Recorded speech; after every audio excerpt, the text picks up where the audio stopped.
नमस्कार, आदाब। मैं अनूप सोनी बुलंदशहर उत्तर प्रदेश से क्राइम पेट्रोल दस्तक में आप सबका स्वागत करता हूँ। तुम भी ना पागल। अच्छा चलो मैं रखती हूँ, ये आने वाले हैं। चलो बाय।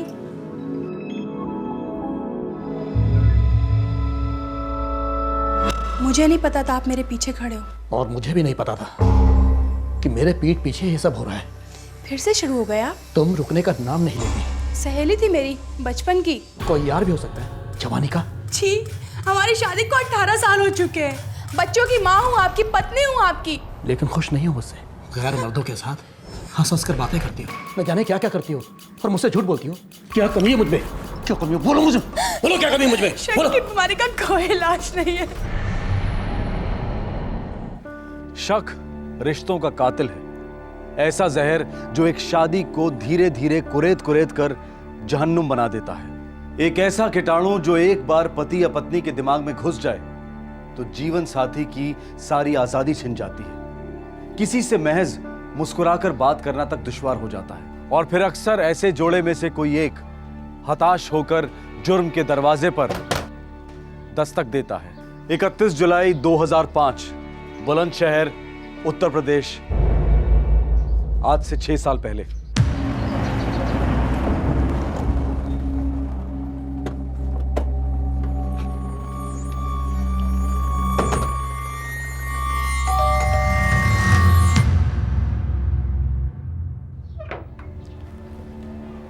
मोहन जी हमारे साथ चलिए।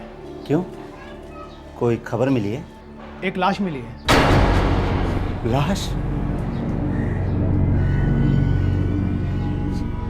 सुरजीत, बेटा सुरजीत, तेरी माँ मिल गई बेटा, तेरी माँ मिल गई।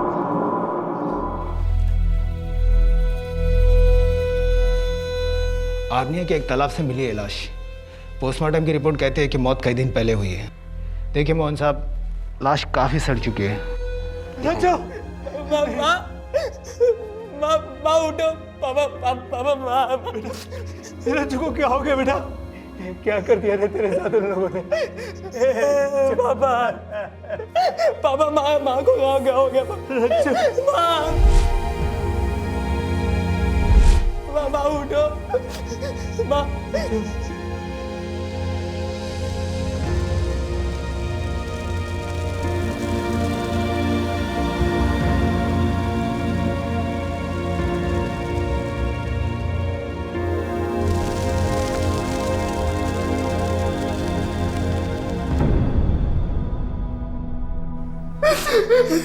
बस कर बेटा, बस कर। अरे तेरे रोने से तेरी माँ वापस थोड़ी ना आई। मोहन सिंह जी, हमें इन्फॉर्मेशन मिली है कि वो तीनों अपने अपने गांव में छुप कर बैठे हैं। हमने टीम्स भेजी हैं उन्हें अरेस्ट करने के लिए। एक टीम आप मेरी बीवी रज्जो को वापस लाने के लिए भेजी है ना? भेज सकते हैं आप? ला सकते हैं आप उसे वापस? देखिए मोहन सिंह जी, हमने काफी कोशिशें की थी, लेकिन क्या कोशिश की थी आपने? अरे 1 महीने से ऊपर हो गया है मेरी बीवी को अगवा हुए, और अब जाके आपको पता चला है कि वो लोग कहाँ हैं, और वो भी सब कुछ हो जाने के बाद। मैं उन्हें छोड़ूंगा नहीं, कोर्ट जाऊंगा, उन तीनों को सजा दिला कर आऊंगा। मैं अपनी रज्जो को इंसाफ दिला कर आऊंगा। मैं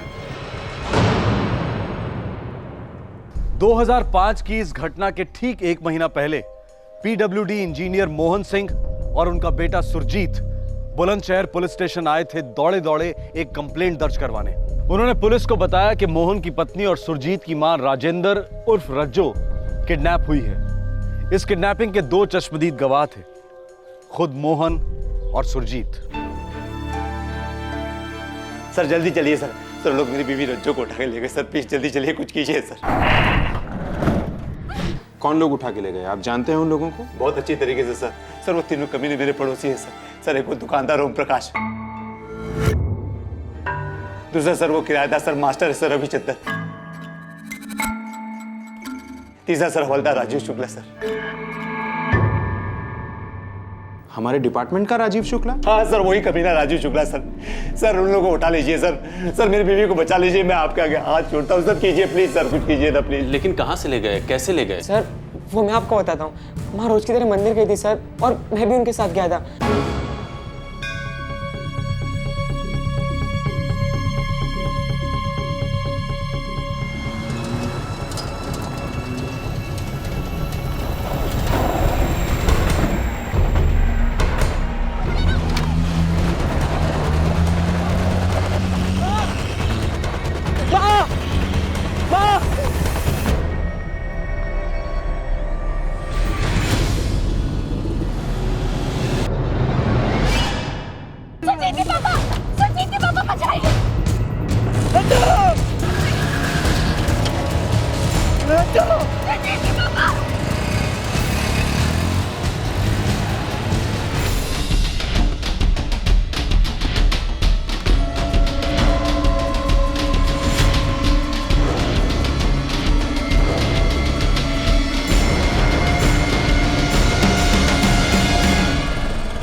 अच्छा, तो आप लोगों ने उस मारुति वैन का नंबर नोट किया? नहीं सर, सब कुछ बहुत जल्दी हो गया था सर। और सर मैं इतना घबरा गया था कि मेरे तो कुछ समझ में नहीं आया। लेकिन हाँ सर, वो गाड़ी सफेद मारुति वैन ही थी, पक्का सफेद मारुति वैन थी। मैंने पीछा किया है सर उस गाड़ी का। आप बता रहे थे कि तीनों किडनैपर्स ने अपने मुंह गमछों से ढके थे। हाँ जी। फिर आप कैसे कह सकते हैं कि वो तीनों किडनैपर्स रविचंद्र, ओम प्रकाश और राजीव शुक्ला ही थे? सर ये तीनों के तीनों बहुत बुरे लोग हैं सर। सर वो लोग तो सिर्फ नाम के मेरे पड़ोसी हैं सर। असल में लोग गिदड़ के खाल में छिपे हुए भेड़िए हैं। एक अरसे से सर मेरी बीवी रज्जो पर इनकी गंदी नजर थी सर। और सर वो मास्टर रविचंद्र एक नंबर का कमीना आदमी है सर वो तो। थैंक यू रज्जू जी, आप बहुत अंडरस्टैंडिंग है। कोई बात नहीं मास्टर जी, अगर किसी चीज़ की ज़रूरत पड़े तो कहने में शर्माइएगा मत। जी जरूर।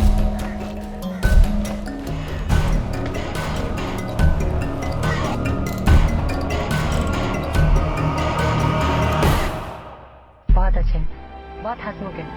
इनफैक्ट उनका और राघव का रिश्ता बाप बेटे का नहीं है, दोस्तों का ज्यादा है। अरे रज्जो, ये ऊपर वाले रविचंद्र के बच्चे ने किराया दिया कि नहीं? जी नहीं, बोले स्कूल वालों ने सभी टीचर्स की तनख्वाह लेट कर दी है इस बार। बोले 10 एक दिन में दे देंगे। बेचारे सॉरी भी बोले। सॉरी भी बोले? अरे मैं तो पहले ही इसे किराएदार नहीं रखना चाहता था। बिल्कुल पसंद नहीं है मुझे ये आदमी। क्यों जी, ठीक ठाक तो है। वैसे तो किराया हमेशा वक्त पर देते हैं, अपने आप में रहते हैं, मंदिर भी जाते हैं। तू तो बिल्कुल भोली है रज्जो, बिल्कुल ना समझ है। दुनियादारी तो कुछ समझती है नहीं। जानती है उसके स्कूल से मैंने क्या क्या सुना है उसके बारे में? क्या सुनाई दिया है आपको? देख, तुझे ये सब जानने की कोई जरूरत नहीं। तू बस उस आदमी से दूर ही रहना, समझी? ये आपके घर का फर्स्ट फ्लोर कब से किराए पर दिया था इस रविचंद्र को? यही कोई 6-7 महीनों से। स्कूल टीचर है तो सोचा कि अच्छा आदमी होगा इसलिए किराए पे रख लिया, लेकिन बहुत बड़ी गलती हो गई साहब। सर कल ही हमने उसे कहा था घर खाली करने के लिए। वो माँ को बहुत परेशान करता था। सर मेरी बीवी रज्जो तो एकदम गाय है, हर किसी पे भरोसा कर लेती है, लोगों के बुरे इरादों को समझ ही नहीं पाती। सुबह से शाम तक भगवान की पूजा पाठ में लगी रहती है, इसलिए सब में भगवान दिखता है। और ये बाकी के 2 पड़ोसी ओम प्रकाश और हवलदार राजीव शुक्ला, इनके साथ क्या हुआ था? दोनों एक नंबर के कमीने हैं, बेशरम हैं, मीठी छुरी हैं दोनों। ओम जी, ये बाकी सामान रहने दीजिए। वो क्या है ना, मेरे पास 300 रुपये कम है। अरे कुछ भी सामान यहाँ नहीं रहेगा, सब आपके घर जाएगा। 300 रुपये कहीं भागे जा रहे हैं क्या भाभी जी? आपसे इतनी पुरानी और अच्छी जान पहचान है। जब पैसा आए तब दे दीजिएगा। शुक्रिया ओम जी।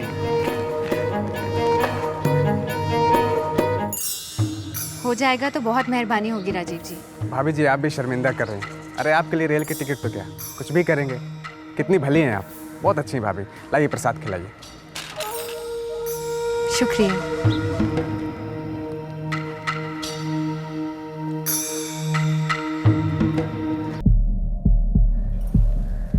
रज्जो, ये हवलदार राजीव शुक्ला, ये तो कभी किसी का काम करता नहीं, फिर तुम्हारे लिए ट्रेन का टिकट क्यों लेकर आया? क्योंकि मैं उनकी पड़ोसी हूँ।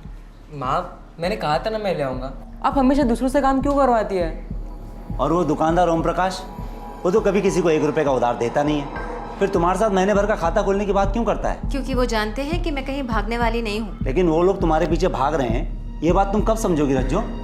माँ एक नंबरी लिच्चड़ आदमी ओम प्रकाश, और वो हवलदार वो भी कुछ कम नहीं है। अरे आप उससे बात क्यों करती हो माँ? तुम दोनों को हो क्या गया है? जब देखो मेरे साथ ऐसे पेश आते हो जैसे मुझे कुछ हो जाएगा। मैं कोई बच्ची हूँ क्या? अरे बच्ची नहीं हो, लेकिन नादान तो हो, भोली हो, बिल्कुल भोली। उन लोगों के इरादों को बिल्कुल नहीं समझती हो। अरे लक्षण रज्जो दस्तक होते हैं, दस्तक। इससे पहले कि तुम्हारे साथ कुछ गलत हो जाए तुम समझ जाओ ना।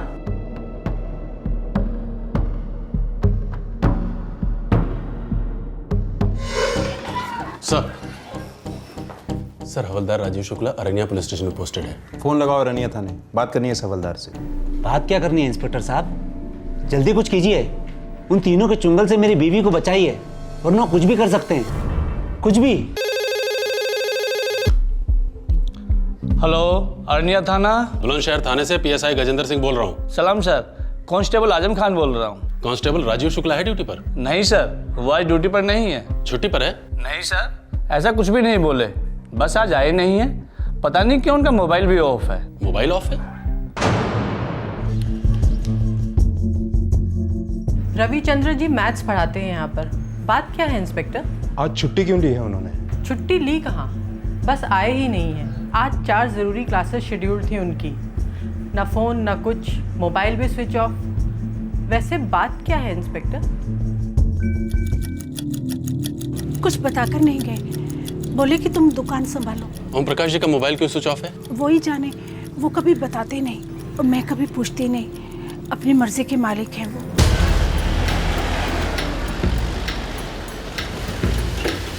कुछ बात हुई है क्या सर जी?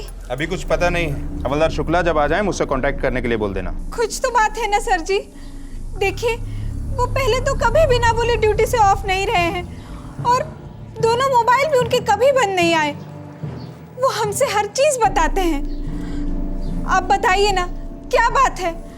कुछ मत छुपाइए हमसे। छुपे हुए तो आपके पति हैं। हवलदार शुक्ला जब आ जाए मुझसे कांटेक्ट करने के लिए बोल देना।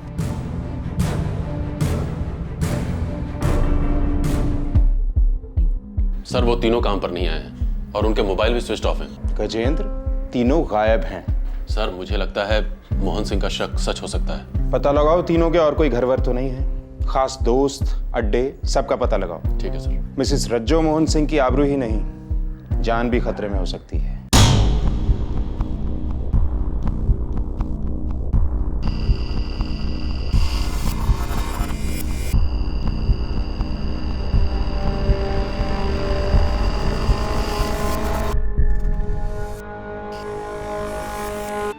चौबीस घंटे बीत चुके हैं और आप ये बताने आए हैं कि आपके पास मेरी बीवी रज्जो की कोई खबर नहीं है। देखिए, हमने आसपास के पुलिस थानों को भी शामिल किया है।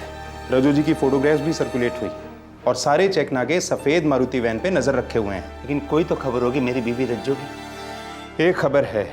क्या? जिन 3 पड़ोसियों के नाम आपने लिए थे, स्कूल टीचर रविचंद्र, किराने वाला ओम प्रकाश और हवलदार राजीव शुक्ला, ये तीनों के तीनों गायब हैं। ये खबर है? अरे ये वो हकीकत है जो मैं पहले ही आपको बता चुका हूं। अरे उन तीनों ने ही मेरी बीवी का अपहरण किया है और 24 घंटे बीत चुके हैं। इंस्पेक्टर साहब, 24 घंटे! अरे इतने समय में तो किसी भी औरत के साथ कुछ भी हो सकता है। मेरे बारे में तो सोचिए, मेरे लड़के पे क्या बीत रही होगी। आपके घर में भी तो औरतें होंगी ना इंस्पेक्टर साहब। गजेंद्र, उन तीनों के गांव में टीम्स भेजी थी। कोई खबर? उन्नाव, रहीमपुर, सोना गांव, तीनों जगह से हमारी टीम खाली हाथ वापस आई है। वो तीनों अपने गांव में तो पक्का नहीं है सर। कहीं ना कहीं तो जरूर होंगे गजेंद्र। हमारे खबरियों को एक्टिवेट करो। हवलदार राजीव शुक्ला के खबरियों को भी इकट्ठा करो। लानत है कि हमारे डिपार्टमेंट का कोई शामिल है इस घिनौनी हरकत में। यार, जब पुलिस वाला शामिल है तो दूसरे पुलिस वाले काहे पंगा लेंगे? सब अपनी अपनी बिरादरी को बचाने में लगे हुए हैं। अरे तो हमारी PWD की बिरादरी भी कोई छोटी मोटी नहीं है। कौन सर, आप सीधे बड़े साहब को एक नोट भेजिए तुरंत। हाँ साहब, बिल्कुल भेज दीजिए। वो तो मैं कब का भेज चुका हूँ। बड़े साहब सीधा कलेक्टर साहब से बात करेंगे ना, तभी कोई पत्ता हिलेगा। मैं तो अभी कहता हूँ पुलिस वालों भरोसा मत करो। यार, भरोसा तो मेरी पत्नी रज्जो ने किया था उन तीनों कुत्तों पर। देखा कैसे काट खाए। मैंने उसे कितनी बार कहा था, उन लोगों से मिलना जुलना खतरे से खाली नहीं। मैंने उसे समझाया था, उनसे बात मत करना, उनकी तरफ देखना भी नहीं, लेकिन वो मानी नहीं। सारा बुलंदशहर हिल गया था। एक सरकारी अफसर की पत्नी किडनैप हुई थी और 1 महीने से उसकी कोई खबर नहीं थी। तीनों नामजद स्कूल टीचर रविचंद्र, दुकानदार ओम प्रकाश और हवलदार राजीव शुक्ला भी 1 महीने से गायब थे। उनका कोई नामो निशान नहीं मिल रहा था। 4 परिवार निराशा की गिरफ्त में थे और पुलिस फोर्स बिल्कुल बौखलाई हुई। बुलंदशहर पुलिस पर सरकारी डिपार्टमेंट का प्रेशर था। 24 घंटे निगरानी रखी जा रही थी, लेकिन तीनों नामजदों की कोई खबर नहीं थी, मानो वो हवा हो चुके थे। ये तो लेने के देने पड़ गए। मैंने तो पहले ही कहा था, मैं भागना नहीं चाहिए था, यहीं रुक जाना चाहिए था। अरे नाना, और मुश्किल होती, डिपार्टमेंट वाले चमड़ी उधेड़ लेते हमारी। तो अब क्या करें? मास्टर जी, तुम ही कुछ करो भाई, पानी सर के ऊपर चढ़ता जा रहा है यार। मुझसे मत पूछो हवलदार साहब, तुम ही कुछ सोचो। इस चीज के बारे में तुमसे अच्छा कौन जान सकता है? मुझे तो लगता है कि 2-4 दिन हमें ऐसे तैसे और काट लेने चाहिए, उसके बाद अपने अपने घर को चुपचाप चले जाते। अपने अपने घर को? तो फिर हम आखिर भागे क्यों? और जवाब क्या देंगे रज्जो जी के बारे में? हाँ? 24 जुलाई 2005 अरनिया पुलिस को एक तालाब से एक औरत की लाश मिली। ये लाश काफी सड़ गल चुकी थी। पोस्टमार्टम के 7 दिन बाद तक ये लाश लावारिस पड़ी रही। चूंकि रज्जो का केस गरमाया हुआ था, इसलिए स्वाभाविक तौर पर शिनाख्त के लिए मोहन सिंह को बुलाया गया। बाप बेटे दोनों ने रज्जो को आइडेंटिफाई किया। अब रज्जो की किडनैपिंग का केस रज्जो मर्डर केस में तब्दील हो गया। मैं उन तीनों को सजा दिला के रहूंगा। मैं अपनी रज्जो को इंसाफ दिला के रहूंगा। हमारा यकीन कीजिए मोहन सिंह जी, हम भी वही चाहते हैं। हम आपकी पत्नी के हत्यारों को गिरफ्तार करके रहेंगे। उनमें से एक आपके डिपार्टमेंट का आदमी है, गिरफ्तार करेंगे आप? बड़े दुख की बात है मोहन सिंह जी, अगर आप ऐसा सोचते हैं। खैर छोड़िए, जब हत्यारे गिरफ्त में होंगे तब देखिएगा आप जान जाएंगे कि पुलिस डिपार्टमेंट क्या चीज़ है। चलते हैं, चलो।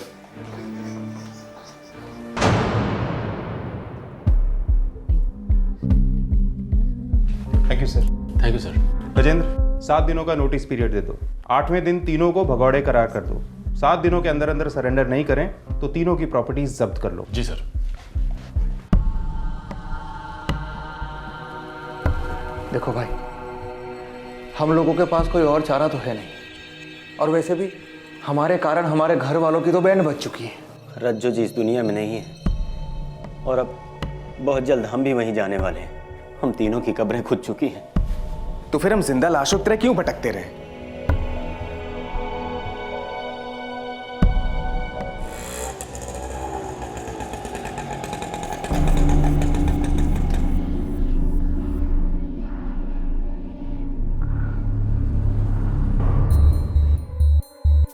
सर, हम कई दिनों से सरेंडर करने की सोच रहे थे, बस बहुत डरे हुए थे। सर जी, मास्टर जी बिल्कुल ठीक कह रहे हैं। हमको बहुत डर था कि मोहन सिंह इसमें जरूर हमको फंसाएगा। सर, हमें मालूम है कि हम इस मामले में पूरी तरह से फंस चुके हैं, लेकिन हमारा यकीन कीजिए सर, हम तीनों बेकसूर हैं सर। भाई हवलदार राजीव शुक्ला, तुमने अपने साथीदारों को बताया नहीं कि पुलिस झूठे बेकसूरों के नकाब चेहरे समेत उखेड़ती है? सर जी, अब हम तीनों सरेंडर करने आए हैं। दूध से पैर धोएं तुम्हारे, या फिर ऐसे धो डालें कि दोबारा पैरों की जरूरत ही ना हो। सालों, तुम लोग यहाँ इसलिए आए हो क्योंकि तुम लोग कंगाल हो चुके हो, पूरी तरह थक चुके हो तुम लोग। सर, बहुत ज्यादा थक चुके हैं। सही कह रहे हैं आप। गजेंद्र। जी सर। इन थके हुए यात्रियों के लिए जलपान और आराम की सुविधा करो। बहुत लंबी तीर्थ यात्रा से आए हैं ये लोग। 2-4 घंटों में अगर ये सच ना बोलें तो हम इन्हें चारों धाम के दर्शन करवाएंगे। उसके बाद या तो ये सच बोलेंगे या फिर बोलेंगे ही नहीं।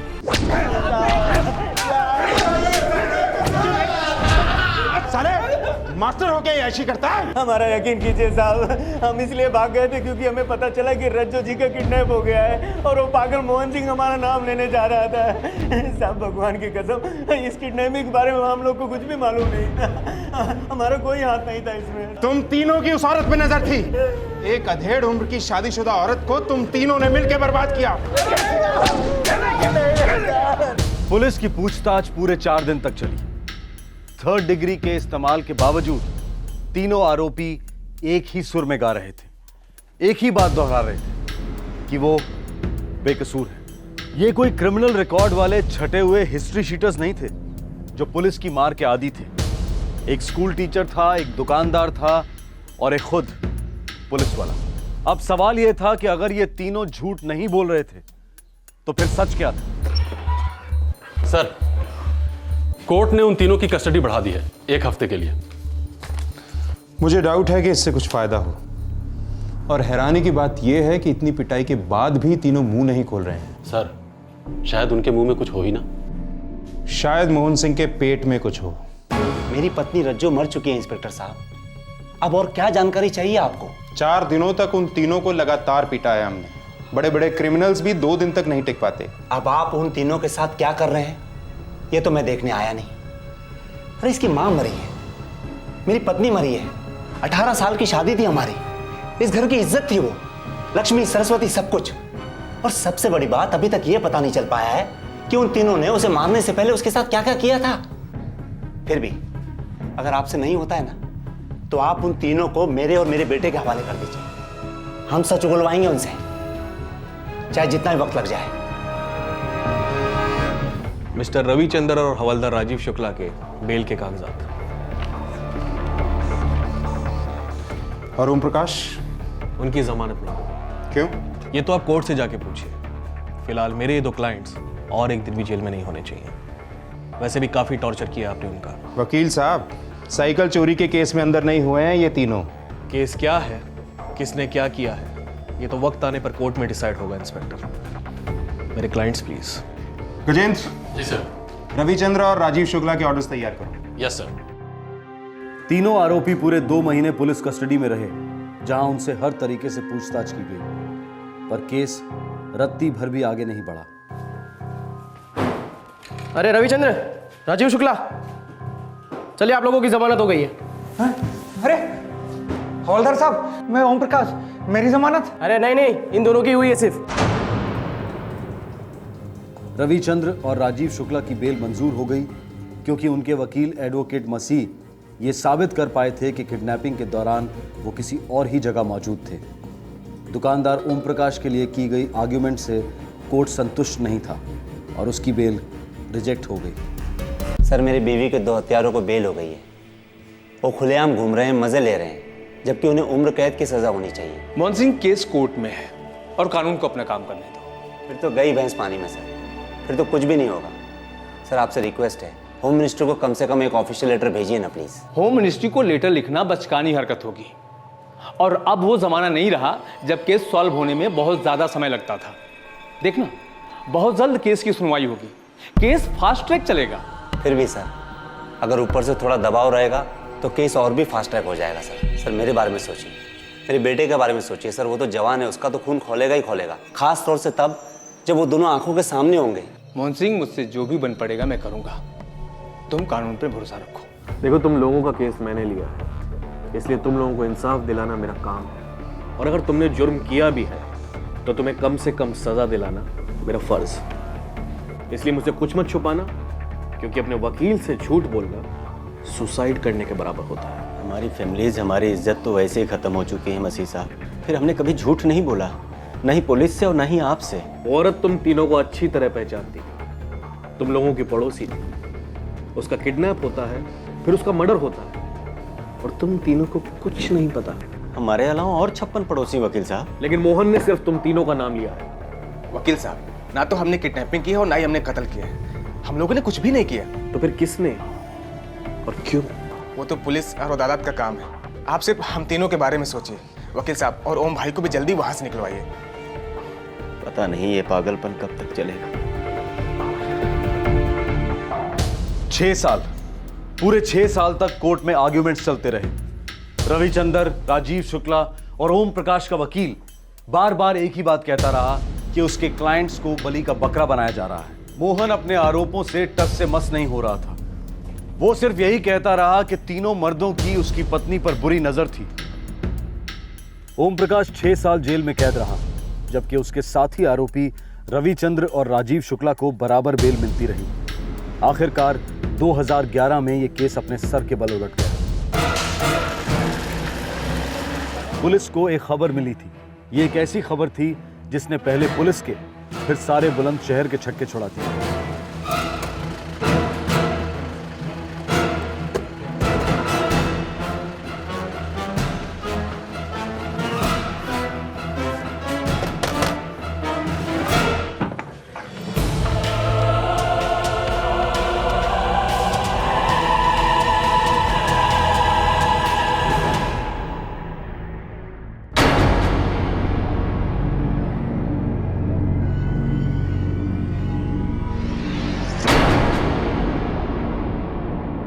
पूरे 6 साल बाद बुलंदशहर पुलिस के सामने एक औरत खड़ी थी, जो ये कह रही थी कि वो रज्जो है। वही रज्जो जो अगवा की गई थी, वही रज्जो जिसकी मौत हो चुकी है। क्या ये वाकई मोहन सिंह की बीवी थी? और अगर थी तो फिर अपहरण किसका हुआ था और लाश किसकी मिली थी? 2005 के पेचीदा केस की गांठें अब जाकर 2011 में खुलने लगी। मोहन सिंह जी, हम कर करा के और कर क्या सकते हैं? कानून ने रविचंद्र और राजीव शुक्ला को बेल दी है। वैसे वो अभी तक शक और कानून के दायरे से बाहर नहीं है। लेकिन आप कानून के रखवाले तो है ना इंस्पेक्टर साहब। आप उन दोनों के खिलाफ और सबूत इकट्ठा क्यों नहीं करते? सर जी, 6 साल में जो बन पाया है हमने किया है। नहीं किया है इंस्पेक्टर साहब। मेरी बीवी को मारकर नहर में फेंक दिया गया, और अभी तक आप ये पता नहीं लगा पाए कि उसको मारने से पहले उसके साथ क्या क्या किया गया था। आपको अभी तक मर्डर वेपन नहीं मिला है। आपको वो सफेद रंग की मारुति वैन नहीं मिली है जिसमें मेरी बीवी को अगवा किया गया था। 6 साल बहुत होते हैं इंस्पेक्टर साहब इन सारी चीजों को ढूंढने के लिए। और छुपाने के लिए भी बहुत होते हैं मिस्टर मोहन सिंह। 6 साल काफी लंबे होते हैं। बात 5-6 साल की नहीं है। वक्त पर हमारा अधिकार नहीं होता है, उसे हम नहीं बनाते। पर इज्जत हम खुद बनाते हैं, उसकी रक्षा भी करते हैं। एक बार वो चली गई तो वापस कभी नहीं आती। अब कभी भी रिहा हो जाऊं, क्या फर्क पड़ता है? शक ने तो उम्र कैद की सजाई दी है, मुझे भी और मेरे परिवार को भी। कुछ समझ में नहीं आ रहा साहब, मैं दुकान संभालूं या घर। हमारी बेटी की उम्र शादी के लायक हो चुकी है, पर उसके लिए कोई रिश्ता नहीं आता। सब कहते हैं उसका बापू खूनी है, गंदे गंदे इल्जाम लगाते रहते हैं। और हमारा बेटा, वो तो अपने बापू से मिलने तक नहीं जाता, अपने नाम के साथ उनका नाम तक नहीं जोड़ता। ये सजा कब तक चलेगी साहब? देखिए, जब अदालत अपना फैसला सुनाएगी तभी पता चलेगा।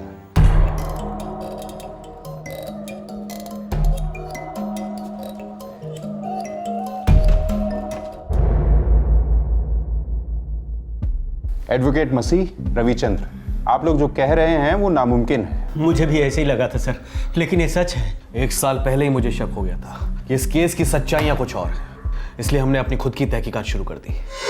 वकील साहब, ये हर बार ही तारीख शिफ्ट हो जाती है, छुट्टी वेस्ट हो जाती है मेरी, बेचैनी बढ़ती है। कब अपना नाम क्लियर कर पाऊंगा पूरी तरह? रवि, अब जो कुछ करना है हमें खुद करना होगा। क्या मतलब वकील साहब? मतलब ये कि कोर्ट जब तक पुलिस को आगे इन्वेस्टिगेशन करने के लिए नहीं कहती तब तक पुलिस कुछ नहीं करेगी। कोर्ट में हजारों केस चल रहे हैं, मगर तुम्हारे पास जिंदगी सिर्फ एक है। तो हम क्या कर सकते हैं वकील साहब? खुद पुलिस बन के इन्वेस्टिगेशन कर सकते हैं। रवि, ये जो औरत रज्जो है, उसके अतीत के बारे में तुम मुझे कुछ बता सकते हो? उसका कोई पुराना दुख, कोई दर्द, कोई गुजरा हुआ हादसा? वकील साहब, वो तो हमेशा मुस्कुराती रहती थी, मदद करने में हमेशा आगे। बस एक बार आंखों में आंसू देखे थे उसके। हाँ भैया, सुनाइए। अच्छा, अरे ये तो बहुत अच्छी खबर है। लड़की कहाँ की है? लड़की बिहाना गांव की है।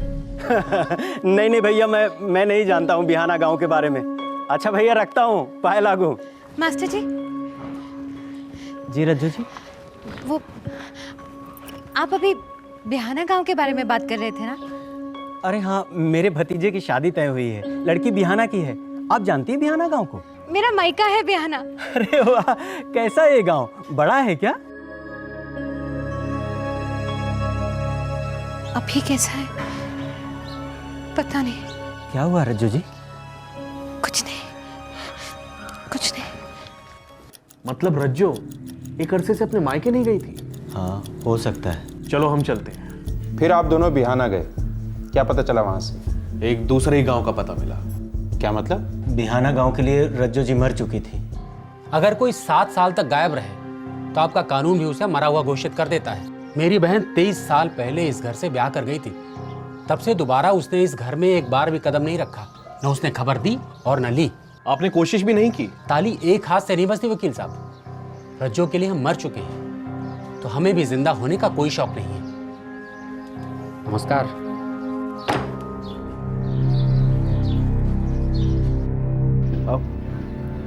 ये आप क्या कह रही हैं? हाँ जी, मैंने सारी बातें सुनी। अब मेरी सुनो। ये जो रज्जो है ना, उसको तो शादी करनी नहीं थी, जबरदस्ती ब्याह दी गई। शादी क्यों नहीं करना चाहती? एक स्कूल का मास्टर था विक्रम सिंह, उसके साथ इसकी मंगनी हो गई थी, लेकिन पता नहीं क्या हो गया, मंगनी टूट गई। उसके बाद तो समझो ये जोगन बनने चली थी रज्जो। माँ जी, ये विक्रम सिंह कहाँ पढ़ाता था? बोला तो स्कूल में। नहीं, किस स्कूल में? अब मैं क्या जानूं, स्कूल से मेरा क्या लेना देना। हमें लगा शायद कोई लेना देना हो। 1% चांस तो हो सकता है। स्कूल कैसे ढूंढा आप लोगों ने? 6 महीने तक अलग अलग जिलों के स्कूलों के रिकॉर्ड्स की खाक छान मारी हमने। पिछले 38 सालों में हमारे स्कूल में जितने भी अध्यापक रह चुके हैं, उन सब के नाम इस रजिस्टर में हैं, और यहाँ भी। विक्रम सिंह क्या पढ़ाते थे मालूम नहीं? एक भूगोल विक्रम सिंह थे जो इस दुनिया में नहीं रहे बेचारे, और एक खड़ूस विक्रम सिंह थे जो इस दुनिया में रहते हुए भी ना रहे जैसे हैं। क्या मतलब? मतलब अपने आप में खोए रहते हैं। ऐसे खामोश अध्यापक सारे जिले में ना मिले हैं। अभी कहाँ मिलेंगे?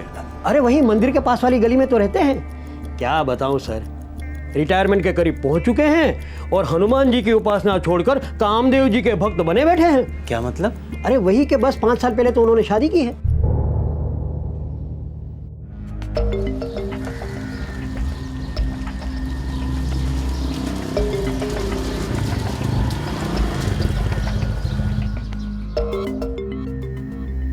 वकील साहब, हाँ शायद यही विक्रम है।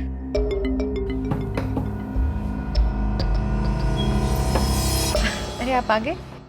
रज्जो जी? हाँ हाँ वकील साहब, ये तो रज्जो जी हैं। हाँ आर यू श्योर? हाँ रज्जो जी।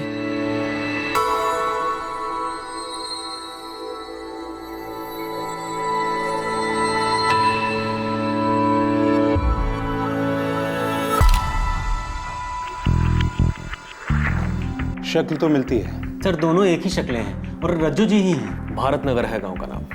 मैंने आसपास वालों से पूछा था, सबने यही कहा कि 6 साल पहले शादी करके लाया था उसे, एग्जैक्टली उसी टाइम जिस वक्त रज्जो यहाँ बुलंदशहर से गायब हुई थी और बाद में पता नहीं किसी की लाश मिलती है। इंस्पेक्टर, ये बहुत बड़ी साजिश है। और कुछ एडवोकेट मसीह? इंस्पेक्टर साहब, ये बहुत कुछ है और मैं किसी अच्छी खबर की उम्मीद करता हूँ। ये खबर जब तक हम लोग चेक नहीं कर लेते, आप दोनों अपने पास ही रखेंगे। खबर तो पक्की है इंस्पेक्टर साहब, और अगर आप एक्शन ले रहे हैं तो हमें किसी को बताने की क्या जरूरत है। इजाजत दीजिए। जी नमस्कार। क्या लगता है गजेंद्र? सर मुझे तो ये सारी कहानी मनगढ़ंत लगती है, लेकिन शक्ल मिलती है। भारत नगर चलने की तैयारी करो। रज्जो की किडनैपिंग और उसकी हत्या के पूरे 6 साल बाद खबर आई कि रज्जो जिंदा है। वो अपने 18 साल पहले के मंगेतर विक्रम के साथ नया घर बसाकर रह रही थी। एक आरोपी और उसके वकील ने यह चौंकाने वाली खबर लाकर दी थी और बतौर सबूत उन्होंने एक फोटोग्राफ पेश की। लेकिन पुलिस के लिए यह फोटोग्राफ फिलहाल महज एक सुराग था, सबूत नहीं। सबूत उन्हें पुलिस प्रोसीजर्स के तहत इकट्ठा करके अदालत के सामने पेश करने थे। यह केस बहुत ज्यादा सेंसिटिव था क्योंकि पिछले 6 सालों में 4 परिवारों पर कहर टूट चुका था। 3 आरोपियों का परिवार और एक पीड़ित का परिवार। रज्जो की सच्चाई जानने के लिए पुलिस की टीम तुरंत बुलंदशहर से निकल पड़ी। इस केस का एक नया पहलू उनके लिए इंतजार कर रहा था।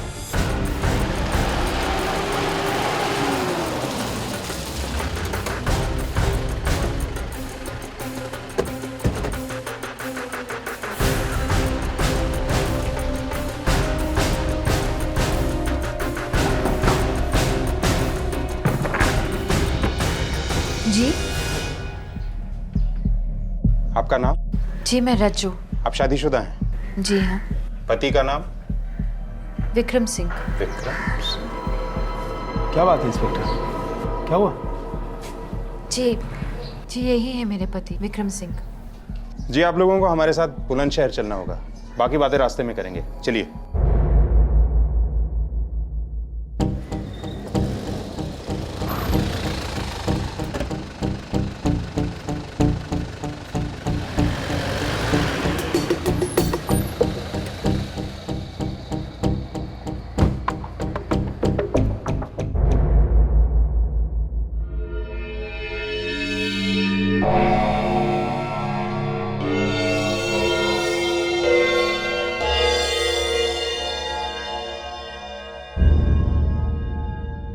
ओम प्रकाश, कौन है ये औरत? रज्जो जी। हवलदार? रज्जू भाभी साहब। मास्टर जी। सर मैं तो पहले ही बता चुका हूँ। ओपन एंड शट केस है इंस्पेक्टर, मेरे तीनों क्लाइंट्स क्लीन हैं। रुकिए एडवोकेट मसीह साहब, रुकिए। अभी मोहन सिंह जी और सुरजीत ने कुछ कहा नहीं है। मोहन सिंह जी, मैं इस औरत से जानना चाहता हूँ, ये कौन है? हाँ, आप मोहन सिंह की बीवी से विक्रम सिंह की बीवी कैसे बनी? इस आदमी के शक ने मुझसे मेरा बच्चा, मेरी जिंदगी, सब कुछ छीन लिया। 18 साल मैं इसके साथ रही पत्नी बनकर, इसे अपना सब कुछ दिया, लेकिन इसने सिर्फ शक किया। रज्जू जी, इस बार मेरी तनख्वाह थोड़ी लेट आएगी, किराया 1 हफ्ते बाद दूंगा। कोई बात नहीं मासी जी। कोई बात क्यों नहीं है? हाँ, कोई बात तो जरूर है। ये क्या गन चल रहा है तुम दोनों के बीच में? कैसी बातें कर रहे हैं आप? तू अंदर चल, चल अंदर। मोहन भाई साहब ये ओए साले, भाई साहब भी बोलता है और मेरी बीवी रज्जो पे बुरी नजर भी रखता है। हाँ चल घर से निकल, तू घर से निकल कुत्ते, वरना मैं पुलिस के पास जाऊंगा, समझे? देख रहे हो ना भाई साहब आप लोग? हाँ अरे कमीनेपन की हद होती है। मेरी बीवी रज्जो पे नजर रखता है ये आदमी। शिक्षक कहता है अपने आप को, शिक्षक। थू।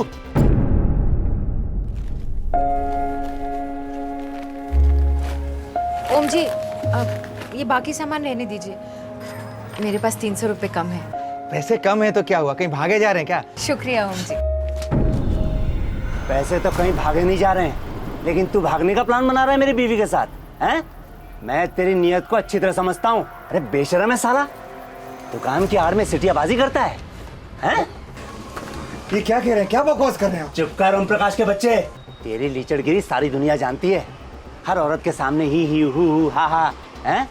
लेकिन ध्यान रहे, मेरी बीवी से दूर ही रहना, नहीं तो तेरी ये सड़ी दुकान और तुझे दोनों को बंद करवा दूंगा। तू जानता नहीं है मेरी पहुंच कहां तक है। आप लोग भी मोहल्ले में एक ही दुकान मिलती है क्या आपको? हैं? अरे बेशरम है साला, एक नंबर का, दुकान के आड़ में सटियाबाजी करता रहता है ये। मेरी बीवी से दूर रहना, समझे? अरे भाभी जी, मंदिर से आ रही, लाइए प्रसाद खिलाइए। आपने ट्रेन की टिकट मंगवाई थी, वो मैं ले आया हूँ। ये रही आपकी ट्रेन की टिकट और बाकी के बचे पैसे। ए साले हवलदार, छोड़ मेरी बीवी का हाथ। रुक, अभी आके बताता हूँ। भाभी जी ये तो हद हो गई, आज जवाब दे के ही रहूंगा। नहीं नहीं भाई साहब, मैं आपके आगे हाथ जोड़ती हूँ, देखिए बात बढ़ाने से क्या फायदा, आप अपने घर अबे जाइए। 2 टके के हवलदार, तेरी हिम्मत कैसी हुई रे बीच रास्ते में मेरे बीवी पे हाथ डालने की? मोहन जी बहुत हो गया। बहुत तो अब होगा। डीसीपी से लेकर कलेक्टर, हर एक से पर्सनल टच में हूँ मैं, छोड़ूंगा नहीं तुझे मैं। और ये सारा मोहल्ला गवाही देगा मेरे लिए। देख रहे हो ना आप लोग? हाँ आप तो लोग देख रहे हो ना क्या जमाना आ गया, ये रक्षक ही भक्षक बन गए। बेटा डरता नहीं हूँ मैं तुझसे, ऊपर तक जाऊंगा, याद रखना। चल जो, चल, नौटंकी लगा रखी है इधर। ये तीनों अच्छे लोग हैं, हमेशा मेरी मदद करते, शरीफ लोग, घर बार वाले लोग। इनको सबके सामने जलील होना पड़ा, इनके कारण मुझे शर्मिंदगी महसूस होती, माफी मांग नहीं सकती। ये फिर गलत समझ बैठे तो एक औरत के लिए कितनी बुरी बात है, इस उम्र में शादी के इतने साल बाद ये सब देखना पड़े। कहीं भी अकेले जाने नहीं देते, मंदिर जाती तो भी सुरजीत को साथ भेजते, 24 घंटे मुझ पर निगरानी रखते। मेरे बच्चे को इन्होंने इस कदर अपने काबू में रखा था, वो तो भूल ही गया था कि मैं उसकी माँ हूं। मैं सारा दर्द पीकर इन दोनों की पूरे दिल से देखभाल करती, मुस्कुराते हुए ताने सुनती। लेकिन एक रात तो हद हो गई। पापा, कल दोपहर को मम्मी किसी से फोन पे बात कर रही थी, जैसे ही मैं आया तो तुरंत फोन काट दिया। बकवास मत कर सुरजीत, वो मैं अपनी सहेली से फोन पे बात कर रही थी। वही था ना शादी से पहले वाला स्कूल मास्टर जिससे तेरा चक्कर चल रहा था, जिसकी झूठन को तेरे बाप ने मेरे गले से बांध दिया। बस भी कीजिए, बच्चे के सामने कितनी गंदी बात कर रहे हैं। सुरजीत तुम अंदर जाओ। सुरजीत कहीं नहीं जाएगा, तो यहीं रुक बेटा। तुझे जानना जरूरी है कि तेरी माँ कौन है और कैसी है। बता, शादी से पहले तूने क्या क्या गुल खिलाए थे? रोको ना अपने पापा को, रोको ना इन्हें। रोकू? मैं रोकू? मेरा तो दिल करता है कि मैं भी आपको मारूं। सुना बेटे ने क्या कहा? हैं? बता किसको फोन कर रही थी? बता किसे फोन कर रही थी? हैं? मोहल्ले वालों के साथ भी गुलछर्रे उड़ाती है। किन किन लोगों के साथ तेरा चक्कर है, बता। शादी के तुरंत बाद इन्होंने मेरे घर वालों से सारे रिश्ते नाते तोड़वा दिए। जब बाबा गए तब भी जाने नहीं दिया। पूरे 18 साल किसी से मिलने नहीं दिया।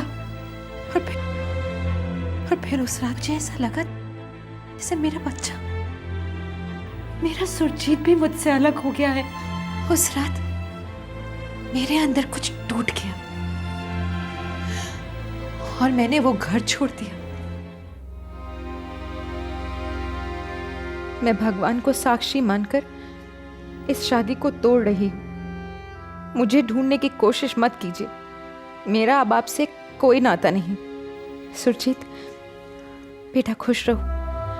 भगवान से प्रार्थना करती हूँ कि किसी दिन तुम्हें सच और झूठ के बीच का फर्क पता चले। मैं रहूं ना रहूं, मेरी दुआएं तुम्हारे साथ हैं।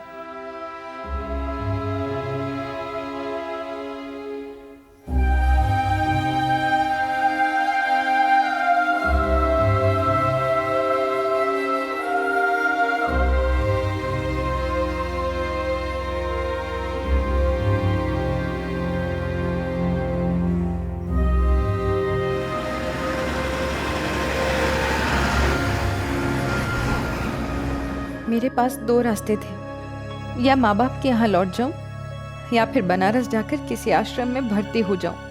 लेकिन भगवान ने तीसरे रास्ते को मेरी ओर भेजा।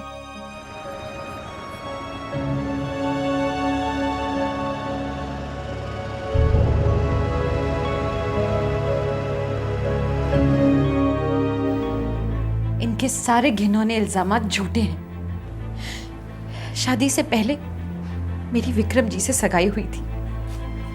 जी हाँ इंस्पेक्टर, दरअसल मेरे पिताजी की मृत्यु की वजह से ये शादी नहीं हो सकी। उसके बाद मैं शादी करना ही नहीं चाहती थी, लेकिन बाबा के कहने पर इनसे शादी की।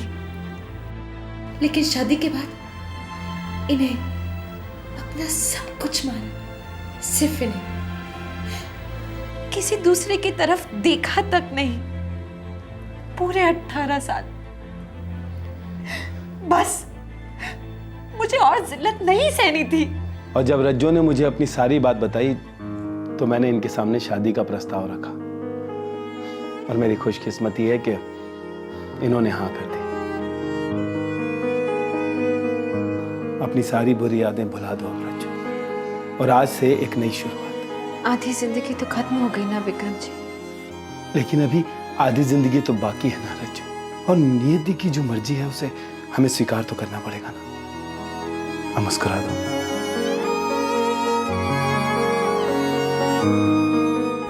उस दिन के बाद से मैंने आज तक पीछे मुड़कर नहीं देखा। मुझे आज जाकर पता चला है कि मेरे जाने के बाद ये सब हुआ है, लेकिन मैं चौंकी नहीं। इनसे और उम्मीद की भी क्या जा सकती है। लेकिन अगर मुझे पहले भनक होती तो मैं पहले ही इनका पर्दाफाश कर देती। कम से कम इन 3 भले लोगों की जिंदगी तो खराब नहीं होती। इस बयान ने तीनों आरोपियों को भी ताकत दी अपनी बेगुनाही की आवाज बुलंद करने के लिए। एक बहुत अहम सवाल का जवाब सामने आया, आखिरकार ये तीनों आरोपी फरार क्यों हुए थे? पूरे गांव में खबर फैल गई थी कि रज्जो जी अगवा हो गई हैं। हमने सुना कि मोहन सिंह हमारे खिलाफ शिकायत दर्ज करने जा रहा है। इस पागल आदमी ने तो हमारा पल्ला वैसे ही कमजोर कर रखा था। पूरे मोहल्ले के सामने हमें बेइज्जत कर चुका था ये। देख रहे हो ना आप लोग, हाँ? आप सब लोग देख रहे हो ना क्या जमाना आ गया है? ये रक्षक ही भक्षक बन गए। मेरी बीवी रज्जो पर नजर है इस आदमी की। अरे यह आदमी अपने आप को शिक्षक कहता है। आइंदा से सामान वामान लेने नहीं आएगी वो यहाँ। पहुंच मत जाना घर पे।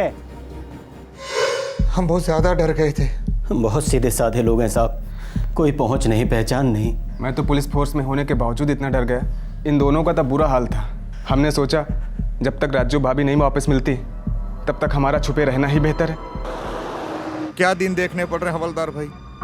जिंदगी में किसी का कोई नुकसान नहीं किया, सबसे दोस्ती, कोई बैर नहीं। फिर भी मैं तो बच्चों को सच्चाई और नेकी का पाठ पढ़ाता हूँ, उस पर अमल भी करता हूँ। मैं मोहल्ले में सर उठा के चलता हूँ। और मैं ही क्यों, आप सभी भी तो चलते हैं। लेकिन अगर पुलिस हमें गिरफ्तार करके घसीट के घर से ले गई तो मोहल्ले में कितनी थू-थू होगी। पुलिस मार मार के खाल खींच लेती है लॉकअप में। अरे यार, हम अपने घर लौट भी पाएंगे क्या कभी? ऊपर वाले पे भरोसा रखें। चलो अभी चलते हैं। शिकायत दर्ज हो चुकी है और वारंट भी हमारे खिलाफ निकल चुका है।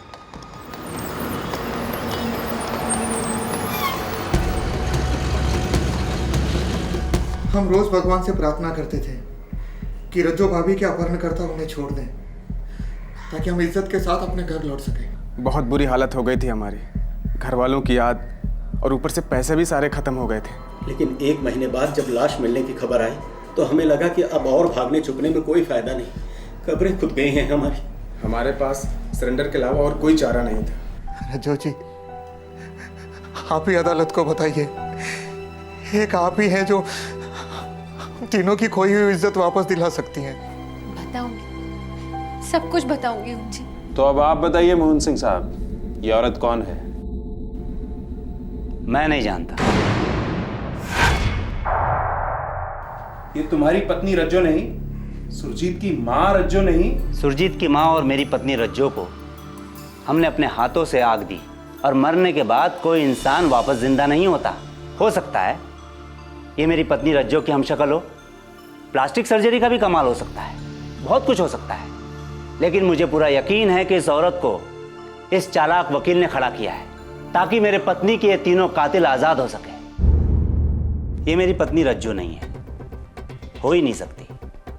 क्यों बेटा, ये तेरी माँ है? नहीं, मेरी माँ मर चुकी है। कहानी ने एक और जबरदस्त ट्विस्ट ले लिया था। मोहन सिंह और सुरजीत दोनों ही रज्जो को पहचानने से साफ इनकार कर रहे थे।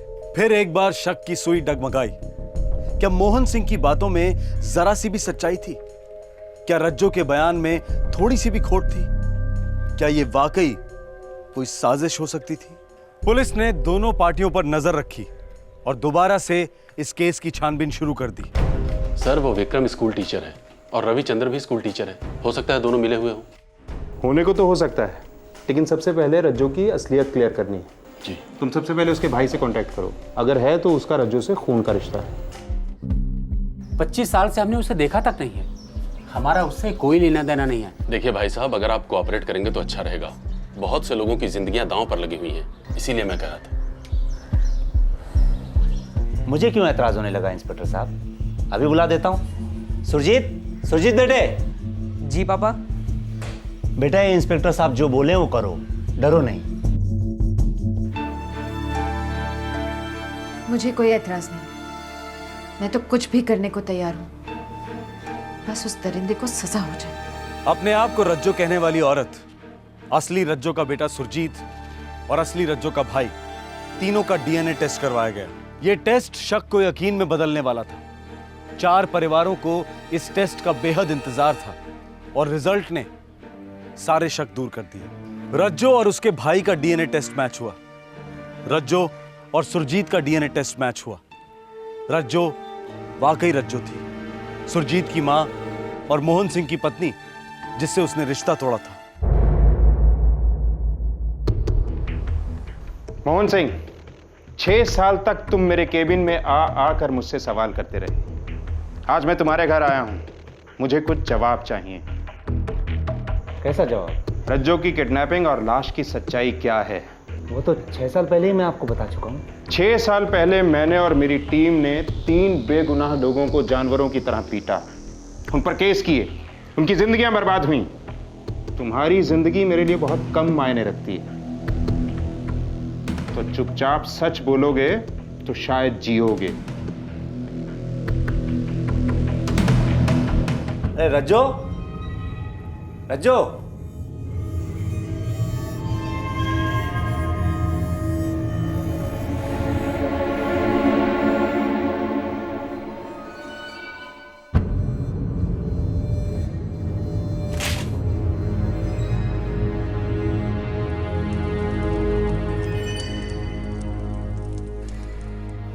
सुरजीत बेटे।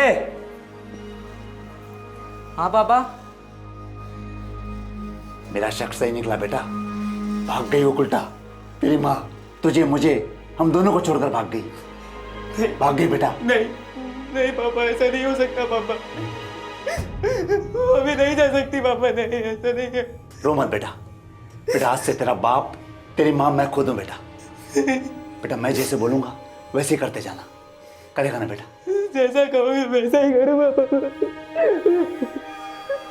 फिर मैंने पूरी झूठी कहानी बनाई किडनैपिंग की, और आपके पास आकर एक झूठी रिपोर्ट लिखवाई। मैंने अपने बेटे सुरजीत को अपनी तरफ कर लिया था, और मुझे पूरा यकीन था कि वो हमेशा मेरा साथ देगा।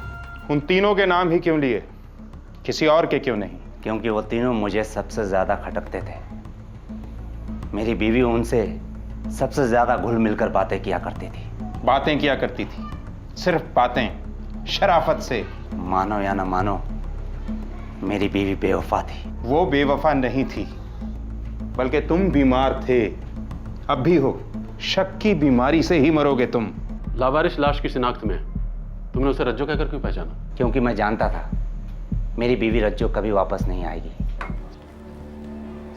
मोहन जी, एक लाश मिली है, आपको शिनाख्त के लिए बुलाया है। हे भगवान। सर मैं आपको बता दूं, लाश बहुत बुरी हालत में है। लाश को पहचान पाना बहुत मुश्किल है। अपनों को तो किसी भी हालत में पहचाना जा सकता है। आप 1 मिनट रुकिए, मैं अपने बेटे को साथ ले चलता हूँ। 2 जन रहेंगे तो हिम्मत बनेगी और पहचानने में चूक नहीं होगी। सुरजीत, बेटा सुरजीत।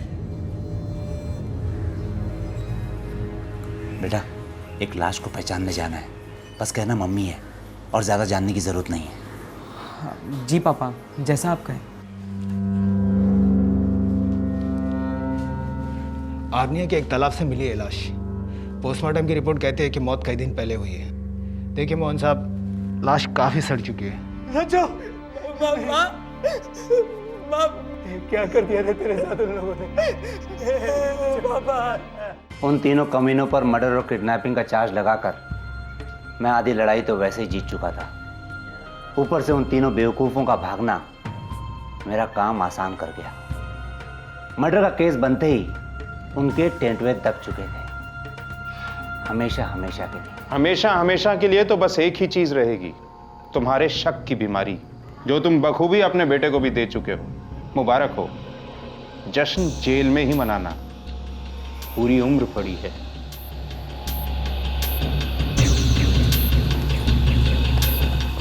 मोहन सिंह और सुरजीत को संगीन झूठे इल्जाम लगाने और झूठे बयान देने के जुर्म में गिरफ्तार किया गया।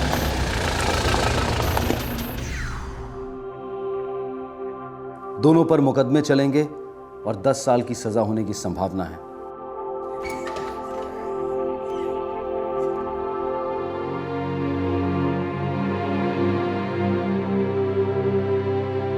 अदालत ने ओम प्रकाश को बाइज्जत बरी किया है। कांस्टेबल राजीव शुक्ला और स्कूल टीचर रविचंद्र के खिलाफ केसेस भी खारिज किए गए हैं।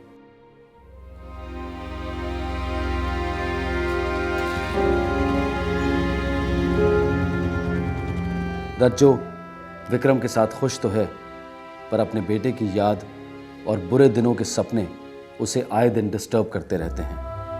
शक का शिकार जिंदगी भर तड़पता है। कल और आज 2 भागों में दिखाई गई ये दास्तान शक की कहानी वाकई एक अद्भुत केस है। किसी ने किसी की जान नहीं ली, लेकिन शक ने कितनी सारी जिंदगियां बर्बाद कर दी। मर्द और औरत के रिश्ते के बीच में जब शक का वायरस दाखिल होता है तो वो एक दस्तक होती है कि सिर्फ रिश्ते ही नहीं बल्कि रिश्तेदार भी खतरे में हैं। क्राइम पेट्रोल दस्तक लगातार आपके लिए जुर्म की कहानियां लेकर आता रहेगा। हमारा मकसद है जुर्म से लड़ना, उसे कम करना, और उसके लिए सबसे ज्यादा जरूरी है उसे समझना। आपसे फिर होगी मुलाकात, तब तक अपना ख्याल रखें, सुरक्षित रहें। जय हिंद। क्राइम पेट्रोल्स के और भी दिलचस्प कहानी देखने के लिए हमारे चैनल को सब्सक्राइब करें और बेल आइकॉन दबाना न भूलें।